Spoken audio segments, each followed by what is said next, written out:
Everyone, welcome back to my channel. और सभी कैसे हैं?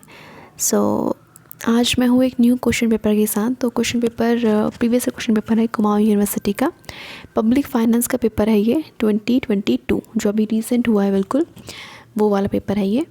और अगर आपको पब्लिक फाइनेंस के और भी पेपर्स चाहिए तो मैं अपने चैनल पर डाल रखे हैं, वो आप देख सकते हैं। और भी थर्ड सैम फोर्थ सैम के पेपर्स जो हैं वो डाल रखे मैंने, तो वहाँ से आप चेकआउट कर सकते हैं। तो जब मेरा जब इकोनॉमिक्स का पेपर था तो उस टाइम पे क्या था कि कोरोना था, ठीक है। तो उसके वजह से हमारा जो एग्ज़ाम था वो नहीं हुआ था, हमें सीधे डायरेक्ट प्रमोट कर दिया था।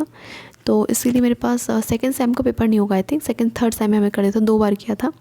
तो फर्स्ट सेम और आई थिंक फोर्थ सेम के जितने भी पेपर मतलब मेरे पास अवेलेबल हैं वो मैंने डाल रखे हैं, तो आप वहाँ से चेकआउट कर लेना, ठीक है। तो चलिए स्टार्ट करते हैं पब्लिक फाइनेंस का हम। First question, explain the principle of federal finance, पहला क्वेश्चन। सेकंड क्वेश्चन है explain the non tax revenue of central government. Third question है what is primary deficit, explain. So guys, अगर आप economics के student हैं या फिर इनमें से कोई टॉपिक आपको समझ में नहीं आता है तो आप कमेंट बॉक्स में वो टॉपिक डाल सकते हैं, तो उस पर मैं आपको वीडियो प्रोवाइड करा दूँगी, ठीक है। और भी मैं बहुत सारी वीडियोज़ बनाती रहती हूँ इकोनॉमिक्स की, तो वो भी आप देख सकते हैं हमारे चैनल पे जाके। फोर्थ क्वेश्चन है इसमें explain the main items of expenditure of central government. Fifth question है explain the trends of public expenditure in India. Next question पे आ जाते हैं हम लोग। Six question, explain the revenue source of local bodies, जो लोकल बॉडीज़ होती हैं उनके आपको सोर्सेज बताने हैं यहाँ पे। सेवन्थ क्वेश्चन है what do you meant by budgetary deficit, budgetary deficit से आप क्या समझते हैं। और यहाँ पे हिंदी इंग्लिश दोनों में दे रखे हैं क्वेश्चन, ठीक है। तो आप देख सकते हैं, आप चाहे तो स्क्रीनशॉट भी इसका ले सकते हैं। अगर आपको वीडियो की क्वालिटी साफ दिखाई ना दे तो अपना रिजोल्यूशन इंक्रीज़ कर लीजिए, ठीक है। ओके, बजटरी डिफिसिट से आप क्या समझते हैं। Analysis the impact of budgetary deficit as the economy of the unity. उसके बाद है एट्थ क्वेश्चन, आपको एक्सप्लेन करना है following: A revenue budget, B capital budget. उसके बाद नाइन्थ है explain the main characteristics of budget 2020-2021 का आपको मेन करेक्टरिस्टिक्स बतानी है। तो देखिए, आजकल जो पब्लिक फाइनेंस का पेपर है उसमें लेटेस्ट भी पूछ रहे हैं कि बजट में क्या रहे। तो एक बार बजट आप देख लीजिए, जैसे 20 और 21 का पूछा है, तो हो सकता है कि अगली बार जब आए तो 2021 का ना पूछे, आपसे 21-22 का पूछ लें, तो आप वो भी एक बार देख के जाइए। तो मतलब जब भी आपका एग्ज़ाम है उससे 1-2 साल पहले के अच्छे से आप बजट्स का करेक्टरिस्टिक्स उनके पॉइंट्स देख लीजिए और उसी को अपनी लैंग्वेज में आप एक्सपेंड करके लिख सकते हैं।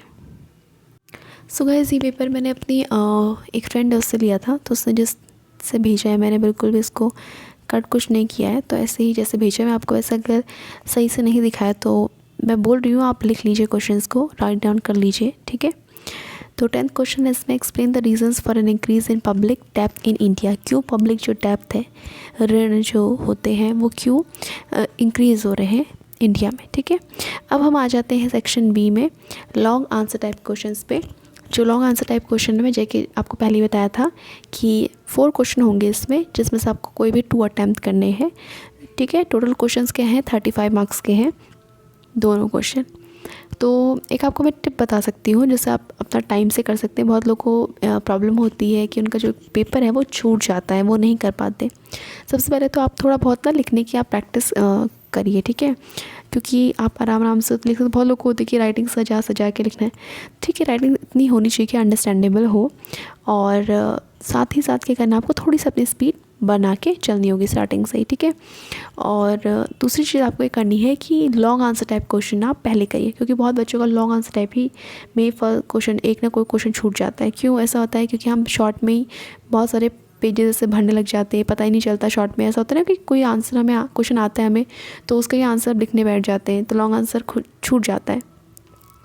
जो लोग करते हैं अच्छी बात है, जो लोग नहीं करते ये उनके लिए है कि सबसे पहले आप लॉन्ग आंसर टाइप क्वेश्चन पहले करिए, क्योंकि अगर आप सही करते हैं इसको, आपको आता है, तो सोचिए आपको 35 मार्क्स मिल रहे हैं पूरे के, ठीक है। मतलब पूरे तो नहीं मिलते, चलो जितने भी है, लेकिन आप इनमें से कम अच्छा अगर दोनों क्वेश्चन आते हैं आप इसको इनमें से, तो 30 क्वेश्चन तो आपके 30 मार्क्स तो आपकी बन ही जाएंगे, ठीक है।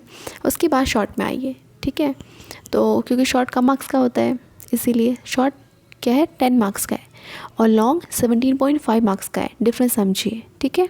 चलो क्वेश्चन से देख लेते हैं फटाफट से, बाकी आप अपने हिसाब से जैसा भी आपको ठीक लगता है वैसा करिए, ठीक है। 11th है क्रिटिकली एग्जामिन करिए the main recommendations of 14th और 15th फाइनेंस कमीशन में क्या क्या मेन रिकमेंडेशंस थे, तो आपको क्रिटिकली एग्जामिन करना है, ठीक है। 14 में क्या थे, 15 में क्या थे और क्या इसमें नहीं था 14 में जो कि 15 में आया, तो आप ऐसे करके बता सकते हैं, ठीक है। ओके, 12th क्वेश्चन देख लेते हैं। Explain the main items of expenditure of state government in India. क्या क्या मेन आइटम्स एक्सपेंडिचर के होते हैं स्टेट गवर्नमेंट ऑफ इंडिया में। 13th है explain the objective of physical policy in a developing economy. क्या मेन ऑब्जेक्टिव होते हैं फिजिकल पॉलिसी के हमारी डेवलपिंग इकोनॉमी पे। तो फिजिकल पॉलिसी क्यों यूज़ होती है, एक तो गवर्नमेंट किस तरह से एक्सपेंडिचर करे, अपना खर्चा करे, और सेकेंड अपना टैक्सेशन कैसे लगाए, ठीक है, कितना लगना कैसा लगना चाहिए, सब फिजिकल पॉलिसी के अंदर आते हैं। तो 14 क्वेश्चन है what do you understand by deficit financing, ठीक है। क्वेश्चन आपको शायद नहीं दिख रहा हो लेकिन मैं आपको एक्सप्लेन कर रही हूँ, बता रही हूँ आपको, ठीक है। तो what do you understand by deficit financing से आप क्या समझते हैं। Explain it's objective and limitations, आपको इसके ऑब्जेक्टिव और लिमिटेशंस बताने, ठीक है। So guys that's it for this video. Hope आपको वीडियो पसंद आई और मेरे एफर्ट्स पसंद आए, क्योंकि क्वेश्चन पेपर अरेंज करना फिर उस पर वीडियो बनाना it take lots of time.